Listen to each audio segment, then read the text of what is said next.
We've had several preemptive prosecution cases in Tampa with people accused of terrorism, preemptive prosecution, and that there was no crime. And okay, so one of the early cases that I was closely involved with, excuse me, is that of Dr. Sami Al-Arian, the father of Mel Underbakke.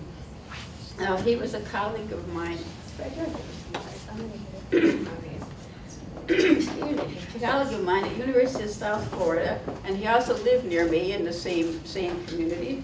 And he was really out there in the community, you know, the wider community, not just the Muslim community. So a lot of us knew him very well. I worked on a lot of committees with him. And but he was, in February of 2003, he was indicted. And he spent over 2 years in solitary confinement in a federal prison 70 miles from home, waiting for his trial to start. Sorry, that's dry in here. So I'm going to show you a 6-minute little video. This is a short summary of his case.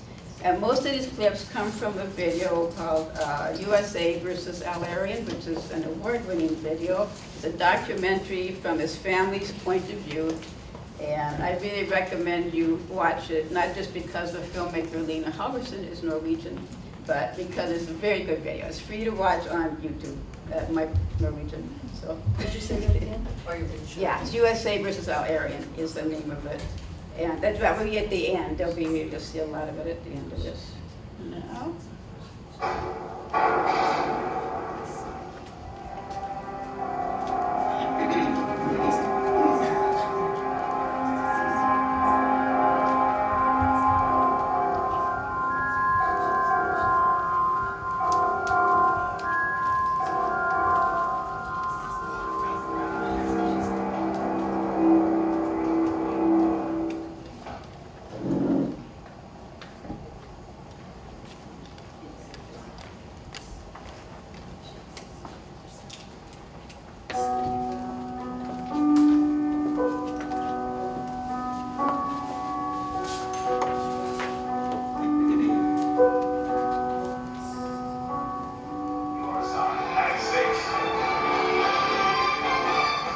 Tonight, terrorism in Tampa. After years of investigation by government agencies, the feds make their move and arrest suspended USF Professor Sami Al-Arian. In his capacity as a leader in the Palestinian Islamic Jihad, he directed the audit of all monies and property of the Palestinian Islamic Jihad throughout the world. I was the only person who was not convicted. And I was put in solitary confinement 23 hours a day, and sometimes for weeks, 24 hours a day.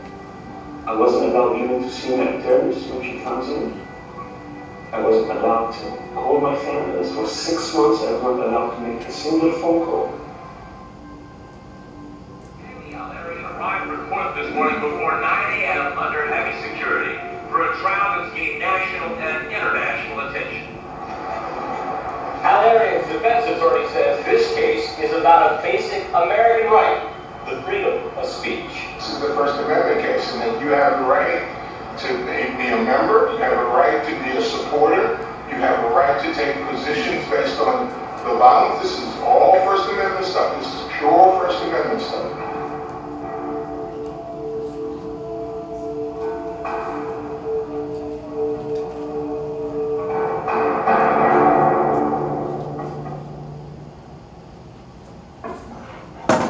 For 5 months, the prosecutors laid out in detail a case painting Al-Arian as the North American leader of the Palestinian Islamic Jihad. But as news journalist Steve Andrews tells us, once the government rested its case, so did Al-Arian's defense without calling one witness.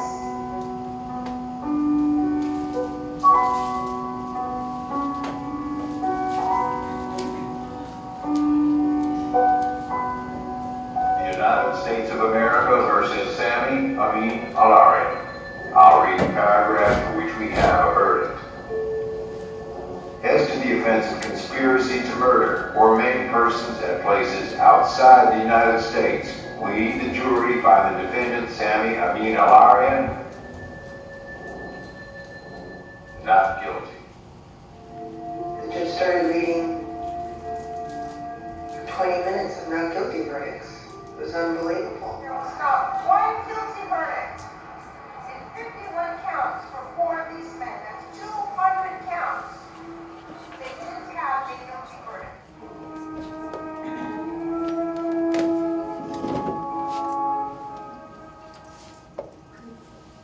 Mr. Al-Arian was not directly linked to any of the violent acts that we showed during the trial.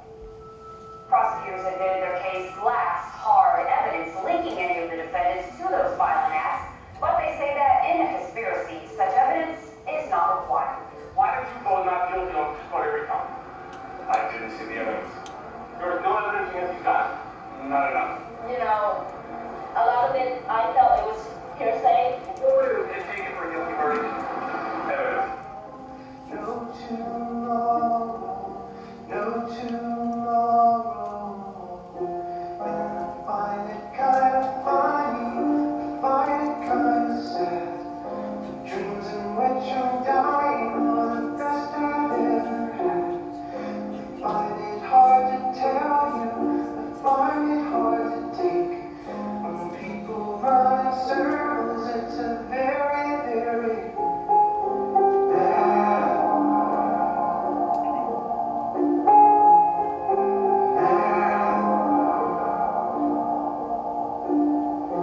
children waiting for the day they feel good. Happy birthday, happy birthday. Wanna feel the way that every child should. Sit down, listen. No tomorrow, no tomorrow. When I find it kind of funny, I find it kind of sad. The dreams in which I'm dying are the best I've ever had. I find it hard to tell you, I find it hard to take. When people run in circles, it's a very, very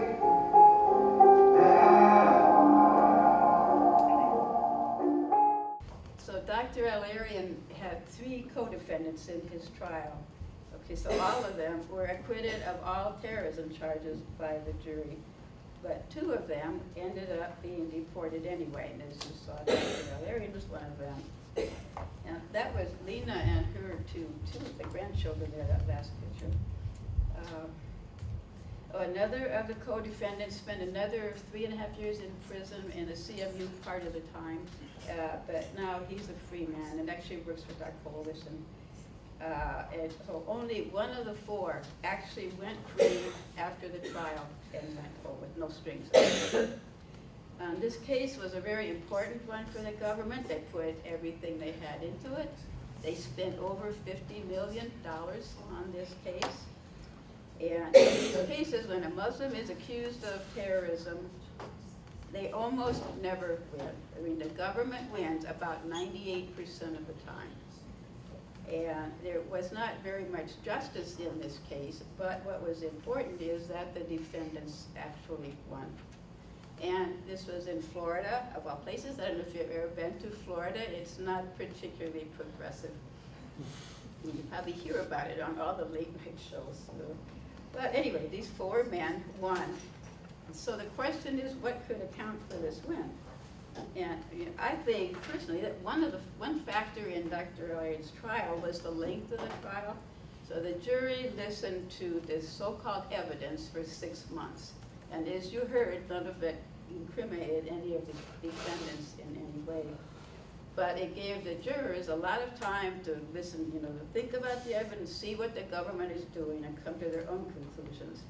And as you heard from Ron, the juror, they didn't want to bring a guilty verdict unless there was some evidence. Okay, and then so what other factors might have accounted for the win? Long before the trial started, some of us started a group called Friends of Human Rights to support Dr. Al-Arian and his family. and to work with the Al-Arian family in planning the activism on behalf of Sami. So Friends of Human Rights was made up of Christians, Jews, Muslims, Buddhists, a few atheists and agnostics, as well as members of the Al-Arian family. And if I remember correctly, the only Muslims in our group were the Al-Arians, because everybody else was afraid. FBI was knocking on their doors, and they didn't want to be the next ones to be put in jail. But the Al-Arians were awesome activists. And so we were very, and Nala in particular, Sami's wife, Lena was much younger. You were in college then, I think, right?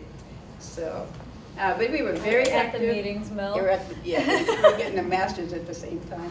No, I wasn't. Okay, yeah, well, anyway, they were very good activists, and we did a lot.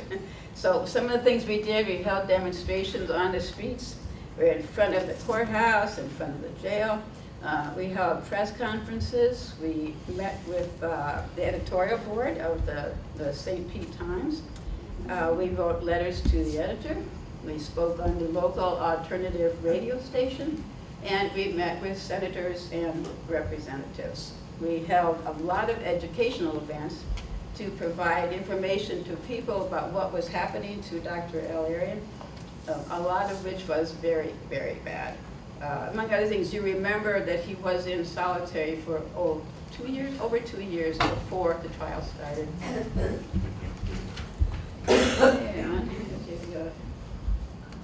So this photo is actually a photo of a painting by my son, Mel Underbakke, and that shows some of the pre-trial treatment. And here he's shackled and handcuffed, and he's forced to carry his legal documents on his back when he went to meet with his lawyers to discuss the case. And there are a lot of pre-trial horror stories, but we do not have a lot of time, so we could, yeah. And then when people heard about Sami's treatment, mostly they were surprised and they were shocked. They don't believe that the U.S. government does things like that. And we had one of our supporters, she said, almost every day, they can't do that, that's against the law. And most of us laughed. She came to see that, yeah, they do, yeah, it's against the law, but yes, they do it, so. And I think the most important thing that we did was reaching out to the family who had actually reached out to us prior to that time. And we visited Sami in prison and attending the trial. So like most of the time when someone is accused of terrorism, the family is ostracized by the community. And so the support from others is very important. And when you reach out to the family, they can provide you with a totally different narrative than what you are reading in the newspaper. And the prisoner is also often isolated and often difficult to visit because they're far away from home. And so his prison visits are important. One thing that happened in this case was the minister of my church, Dr. Warren Clark, he organized a visitation with Sami like once a week, I believe, and took a different minister with him every time, so a lot of local leaders got to know Sami personally.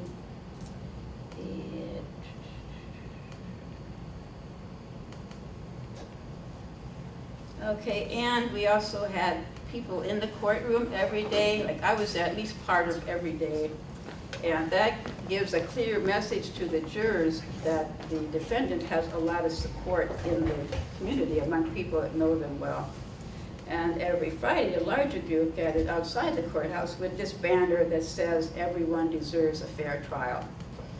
There were people in the community, of course, who believed that he was guilty, but then our message was, he's got to have a trial first, and that trial has to be a fair one. And a little later in the area, about 2 years later, another terrorism case came up. And that involved 2 students, also from USF.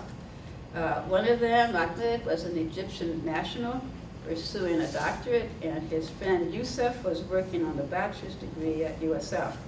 So he was also an Egyptian, but he'd been living in the United States since he was 12. And they went on a summer trip together before school started. They were stopped in South Carolina for going 60 in a 45-mile-an-hour zone. And the arrest was filmed by the dash cam in the police car, and you can't really hear it, so I just took a screenshot of it. It's a little hard to hear in a big room. I'm just going to tell you some of the comments that you could hear the policeman saying if you listen to the video. Like one said, both of them were holding Korans. I think they're part of the damn Taliban. And another said, well, I think we've got a Taliban, bro. Those guys got me scared. And he's probably got a bomb strapped to him. So that is the mindset of the people that stop them for speeding. And in the screenshot, Ahmed's the person on the right. Okay, he was very naive and he wanted to cooperate. You know, if you tell the truth, everything will be fine. So he volunteered that they had some homemade fireworks in the trunk of the car. They were going to, they made them themselves. They were celebrating Ahmed's birthday. Okay, and he let them search the trunk. And so you can guess what happened next. The FBI was called in. And so both were arrested, charged with carrying bomb-making materials across a state line. Their cases became separated when investigators found a video that Ahmed had made and put on YouTube that described how to use a remote-controlled toy car to detonate bombs.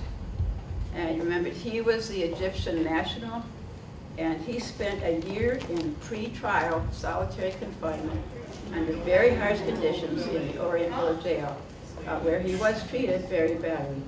He was threatened with years of solitary confinement. His family was in Egypt, and so he agreed to a plea deal. And he ended up with a sentence of 15 years for making a video and putting it on YouTube. Youssef was a little different situation. His family was in Tampa. He was, convinced of his innocence also. So he had support, so he went to trial. And because the local people had seen what went on in Dr. Arian's trial for the 6 months, they learned a lot about the tactics of the federal government. And they did not buy the government story that these were bomb-making materials in the trunk. They believed they were fireworks.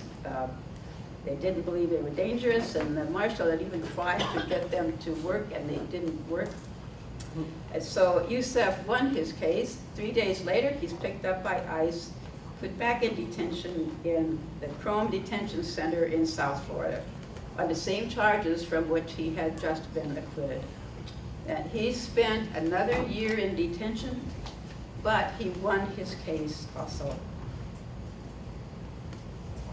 And this is a photo of him outside of the Chrome Detention Center when he had just been, the trial had just ended and he's being released. And his acquittal is even more unusual than that of Dr. Sami's. In the rare instances where the government loses a criminal case against a defendant who is not a citizen, they will attempt to deport them anyway. And up until this time, they had always succeeded. 100% of the time they had succeeded in deporting the defendant, even though they were innocent. So I'm going to ask again what might have accounted for this. When Youssef's trial began, we went to the trial. And so we talked to reporters and did a lot of the same things we did in Dr. Sami's trial. And we went down to Miami, which is about 250 miles from Tampa. So we went down there to the immigration trial. And we were not Muslim. Most people in the room were Muslims. We were not. We did not look like family. And so the immigration judge noticed us, and he asked us, who are you people? What are you doing here? So we told him we are friends of Youssef. And we saw when he read his decision at the end of the trial, in favor of the defendant, we noticed that his hands were shaking, which told us that it took a lot of courage for him to rule in favor of the defendant and against the federal government. And one other success in Florida just recently. Have you all heard about the Noor Salmon case? Her husband was the Orlando shooter, Omar Mateen, and he shot 49 people, I believe. And so she was facing life in prison for the crime that her husband committed. But she was also acquitted. And Coalition for Civil Freedoms was very aggressively leading the advocacy for her acquittal. We held educational events in Tampa. We spoke to local ministers. We spoke to the local media. We were on the radio.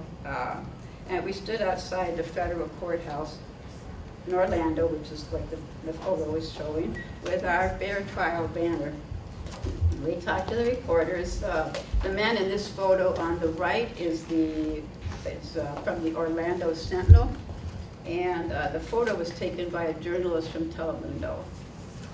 And Miss Alina contacted Glenn Greenwald at the Intercept and got him interested in the case, and he wrote some very good articles about it. You might have seen some of them. And the end result, again, was Noor won her case and was released, and everybody was very happy. Yeah. So, again, what to do next? As I said earlier, these terrorism-related cases are basically never won by the defendants. The government wins about 98% of the cases. So I can't say with certainty that our actions was what made the difference, but I definitely believe that we did have an impact. So there were 3 cases in Tampa and Orlando. There were 6 defendants in total, and all 6 of them were found innocent by the jury of terrorism-related charges. So what can you do to help? Again, as Miko said, educate yourself. There are a lot of cases like this, and they're all, if you go to the trial, it's like the trial of the absurd. If somebody in your city is accused of terrorism, reach out to the family, ask them what's going on, get their view. It's going to be different from what you've read in the newspaper. And they also are probably being ostracized, so they need support. Now, ask them how you can help them. And go to the trial. It's like, again, you won't believe what goes on in these courtrooms. And the fact that you were there will show some support for the defendant, and it's got to help. Other things you can do, we have a news digest, and we have a table out here with the sign-up sheet for the news digest.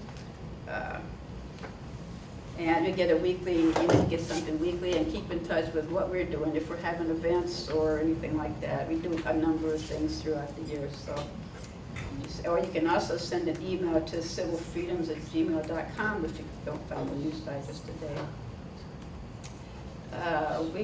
We function totally on donations, so, so if you'd like to donate, we'd happily take that. But I think the most important thing to stand up against injustice is that we all need to stand together. Like in the Tampa case, especially, the Al-Arians had reached out to his very broad community, and I think that's where the success came from. A number of groups were there behind them. And I said, these cases that we talked about today involve Muslims, but I think you're probably all aware that we are all at risk. Some of the examples are, the animals rights activists being called terrorists if they call any kind of financial impact on these big factory farms. The J20 inauguration protesters all had the same kind of deal, and Black Lives Matter, they're all getting the same thing, and everybody's in danger. So, then in these cases, our opponent is really the U.S. government. And any one of us working alone will not be able to accomplish very much. But there are a lot of us if we're all working together. And with numbers comes power. And I just want to close this with the words of Dr. Martin Luther King. In the end, we will remember not the words of our enemies, but the silence of our friends.